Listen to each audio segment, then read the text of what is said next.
What's up guys? For today's video, mao ni ang part 3 sa atong ginatawag nga talk about your favorite material. If wala pa kita sa 1 and 2, I suggest lantawan na lang pud kay makatabang jud ni sa imuha labi na sa beginners. So di na nato dugayon, ang akong i-share karon kay duha ka klase nga eraser. Mao kini ang kneaded eraser ug ang pencil eraser. If nakakita na mo sa part 2 sa atong video, tulo ka buok klase nga eraser akong ginagamit sa paggama og portrait. Yes, tulo ka buok even though parehas ra silang eraser, but lain sila og style sa paggamit. Unya karon akong ipakita sa inyo kung unsaon ni paggamit ang duha.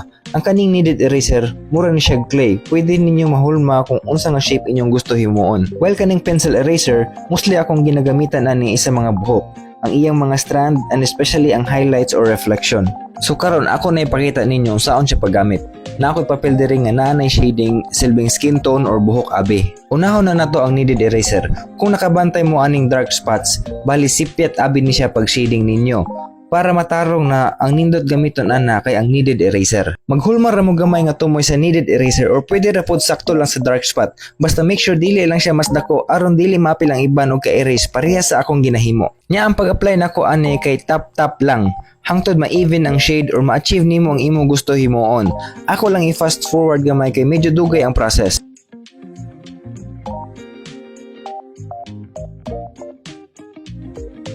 So diri, what if nasubraan og erase or na-apil jud ang palibot like makita ninyo karon? Ayaw ra ka worry. Inyo ra himuon isidan ra na ninyo og balik. Karon, what if ang sayop ng shade kay pataas or panipis? Depende na kung unsa ka dark ang sayop. Pwede gamiton ng pencil eraser if dili makaya sa kneaded.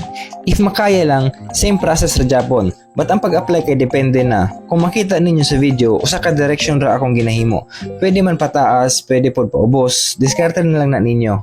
Sunod kay ang pencil eraser. Mostly ginagamitan ako ani kay sa mga buhok, specifically ang highlights or reflection. Gikatan ako ang tumoy niya nga mura siya kutsilyo o porma. Pataas kumbaga para mas dali ihimo og strands or highlights. Nya madugay ninyo ginamit ani labi na charcoal inyong palaan, mapuno na og charcoal or graphite. Di na makapala og tarong. Ako ginahimo kay ginatusok-tusok nako sa kneaded eraser para malimpyo na pud siya. The more nga limpyo, the more effective makapala. Pwede po ninyo gamiton ni para mohimo og detailed highlights like ang pores sa skin labi na if wala ka electric eraser. Ani tanan makatunan ra ninyo if magsige ra mo og practice. Maybe makadiscover pud mong technique nga wala pa nako na discover. Dili man dali makat-on na ay times nga makaana ka nga wala jud improvement maskin pila na ka months or years. No, dili na tinuod. Naadjud na, butang na to 0.1% better everyday. Ug ayaw i-compare imong mga obra sa iban. Mas maayo i-compare imong mga art sa imong mga niaging obra like months ago or years ago. Basta importante, consistent lang ug trust the process. So guys, diri ra ko to batong video. If nakatabang ni gamay kaninyo, ayaw kalimot og share para makita pod sa uban ninyong mga kaila hilabi na sa mga baguhanon nga artist. Pa-like and follow na lang pod sa atong page para dili ka makamiss sa uban natong video nga naay ginagmay kahibalo. Daghang salamat, God bless sa tanan, padayon lang.